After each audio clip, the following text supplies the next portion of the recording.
Hi everyone, Dawn Christine Simmons, and I'm here today to talk about the COVID-19 post-pandemic, where we are, what happened, what's now, and where we're going.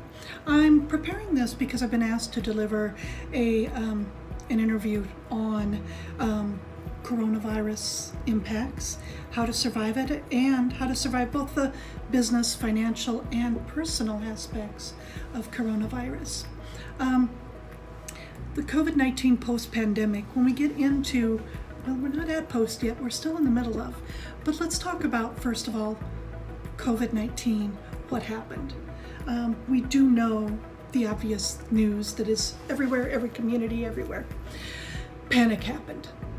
Poor and inconsistent regional siloed communications really led to poor risk management.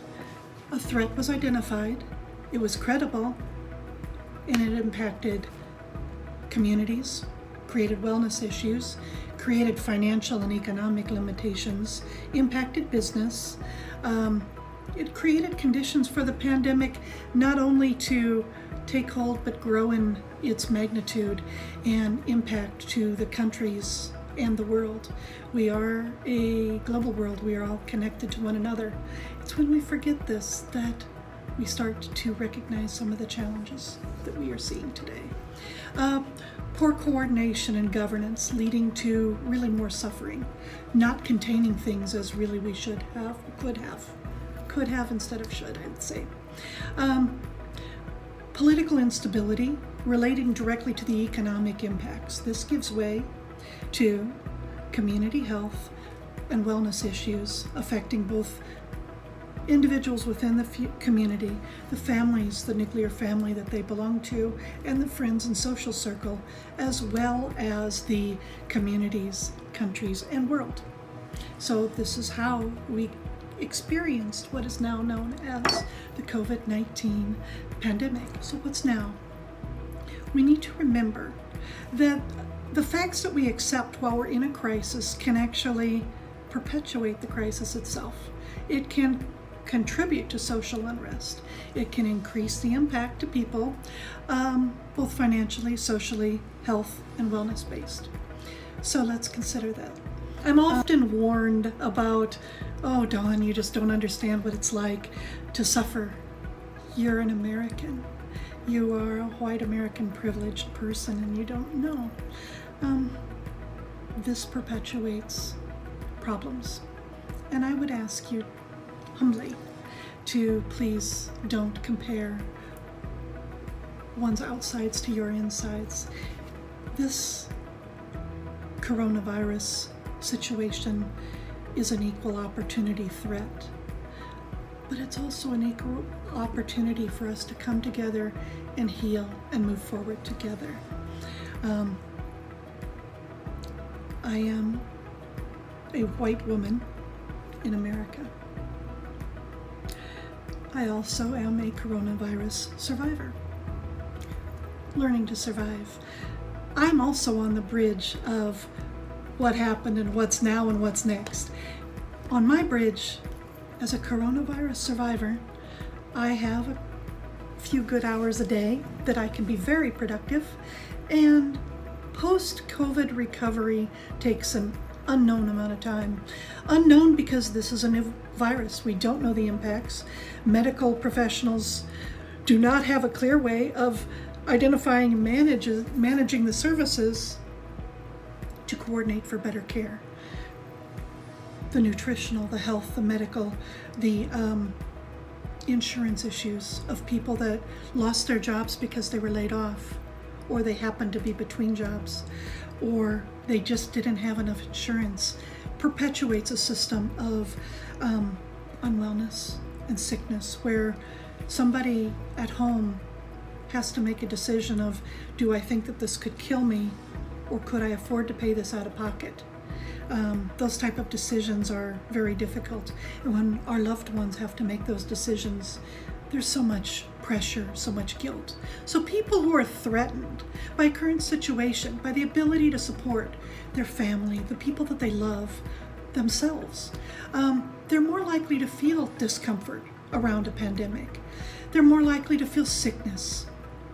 more sickness than usual, and certainly being more sensitive to the stress, the physical, mental, emotional, and health-related challenges that come with a pandemic and a crisis. They're certainly going to experience more stress. There might be certainly a lot more shorter tempers, anger, frustration. These are all perfectly normal, natural responses to crisis.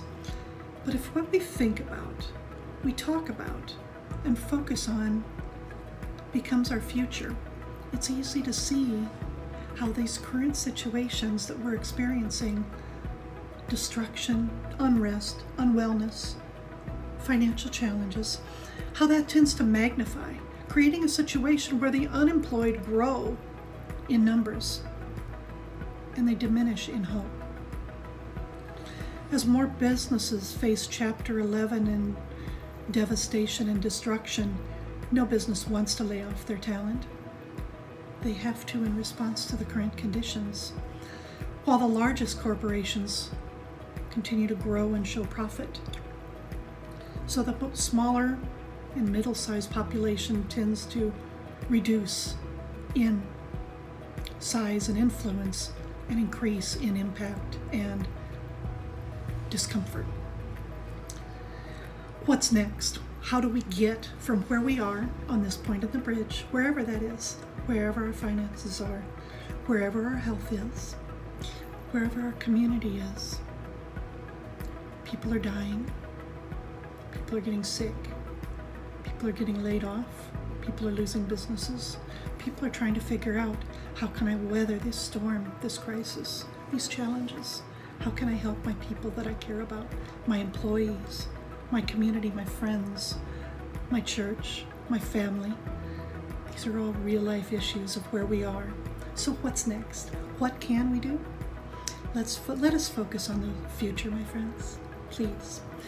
What level of innovation could we bring by working together to bridge the current pandemic and its impacts to recognize a better future? What could we trade in our present limitations to create a better situation for ourselves, our community, our country, and our world? Let us redefine how we recognize heroism. Let's define heroes as the change agents, the ones who show up, the ones who deliver, the ones who say, yeah, this is a really bad crisis, but we're really good people. And I think if we work together, we can come up with some ideas to make life better for all involved. Let's focus on that. Let's celebrate that. Let's grow that. It's too common in crisis. In the third world, go to a third world country, you understand this firsthand. In fact, I had a conversation about this today, where someone had said to me, Dawn, you shouldn't spend all your time focusing on these people or this area. These people will make you a loser. Nah, that's wrong thinking. That's limited thinking. And it's thinking from a position of poverty. To overcome poverty, we must become bold in our ability to see it as it is and move through it. How can we feed those who suffer? How can we heal those who hurt?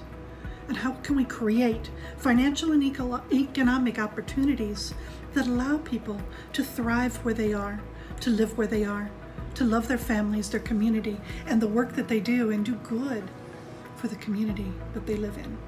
So those are the essential workers who focus on what is the continued action I need to do to deliver benefit to the business I serve, the customers I serve, the community that I work for, and the overall public well-being.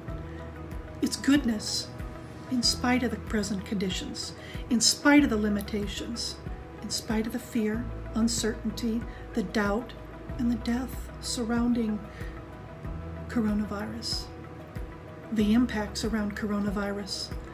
There should be no guilt, no shame, and there should be no hesitation in creating an opportunity to allow somebody to get well and prosper, to allow them to be employed and support their family and not lose their homes. This is real. This is real. And real people that I care about have died from coronavirus. But real people I care about My dear friend Susie she's a nurse, and she's dedicated her life to the care of others.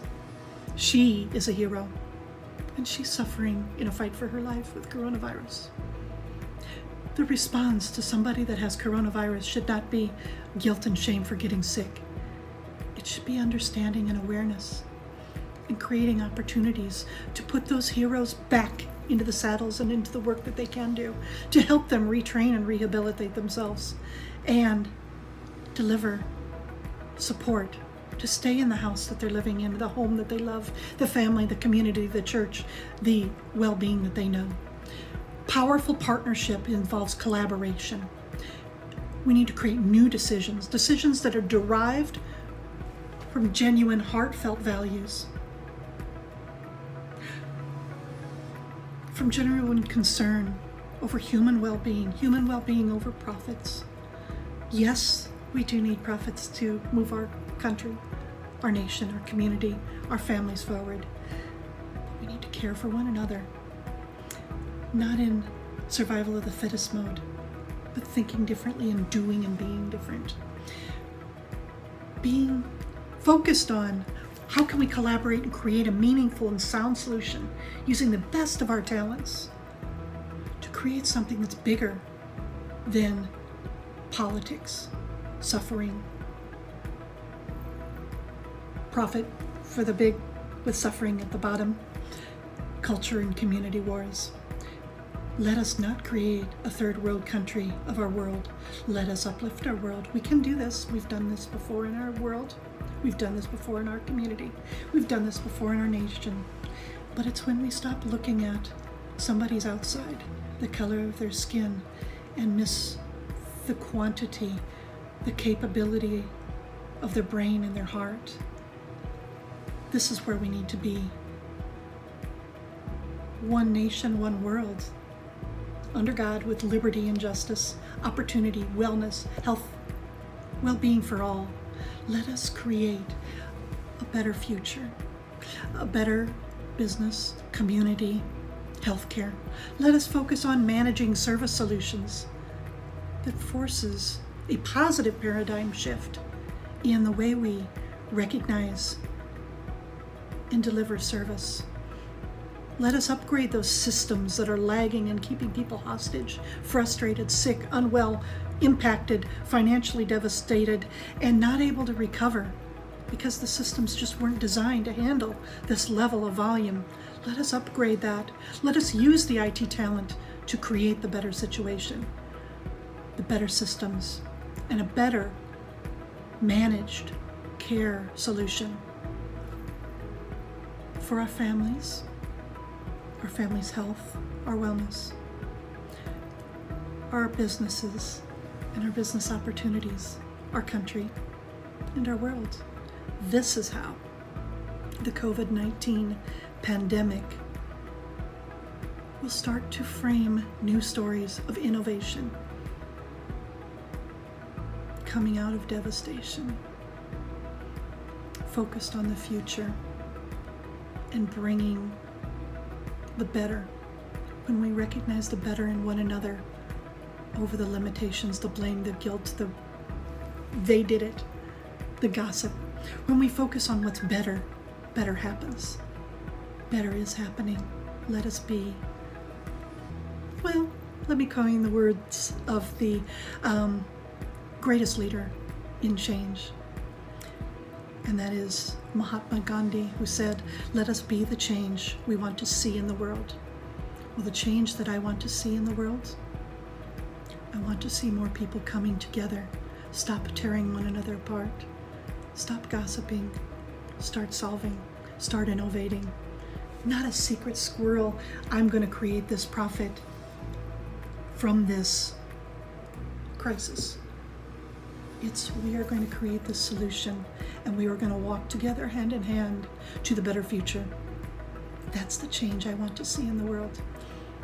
So let me talk about why I founded the COVID-19 Global Employment Task Force.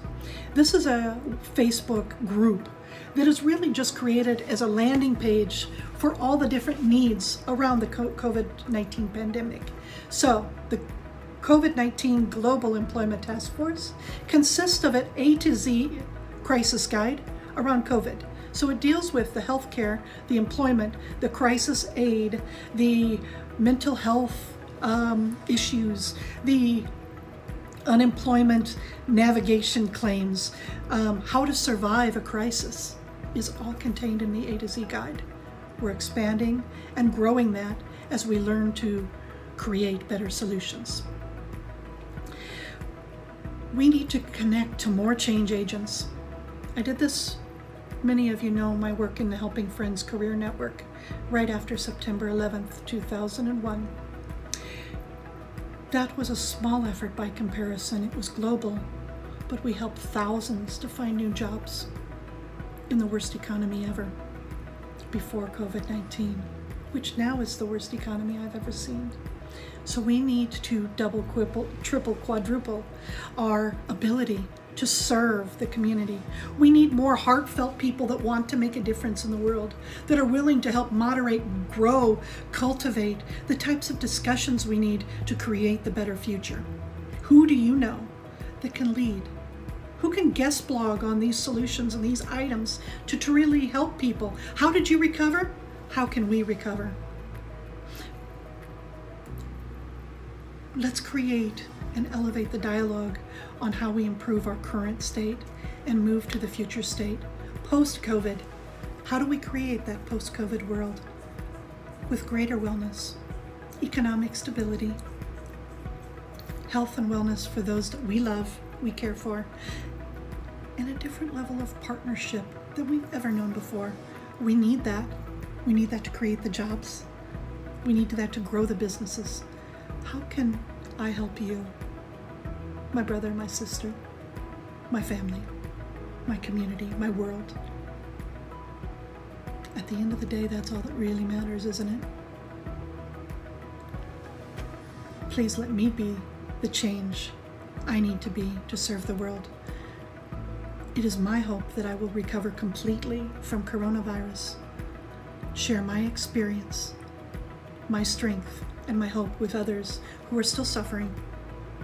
The best thing that's happened for me has been hearing from others. Yes, we've survived, it does get better, but it's really bad for a long time.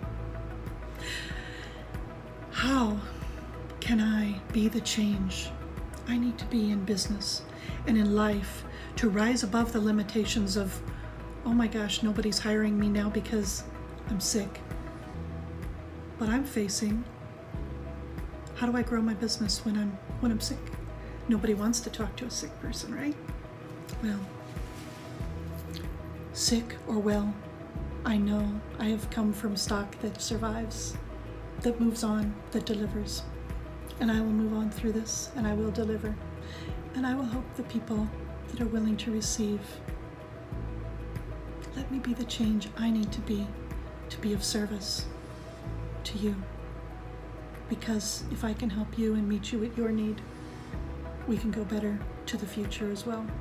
Let us create the hearts of givers. Let us create the conditions for change. Please, if you know of people that can help us, have them join the COVID-19 Global Employment Task Force. If you know of people from the healthcare profession or survivors of coronavirus, I want you to be in touch with me. Share your healthcare experiences. How did you plug in the power of medicine, managed healthcare, nutrition, wellness, supplements, strategies for successful recovery from illness and devastation? How do we create jobs and put people to work that we care about? How do we help businesses to find the talented workforce that you can plug them in and they can work from anywhere? Well, I've got those people, and I've worked with many of them for several decades. Excellent people, and I want to put them to work. The reason I did Helping Friends Career Network in 2001 was not because I'm not a recruiter, a person with a heart, and I was a manager of staff that I loved, and I didn't want to let them go So I helped them to find jobs. Now I need to do it again, and I'm asking you to help me. I have a lot of great people that are suffering a lot, but they've got so much talent, and they're so much bigger than this suffering. And when we come together, I get to see them get jobs, and I get to see their lives get better, and I get to see them blossom and grow and create community, and that helps everybody. When others see hope, they have, okay, it's happened for them. It could happen for me too. Take my hand, let me help you. Let me help you find hope in a tough climate. It's tough for me too, but it's also possible. Let us go together.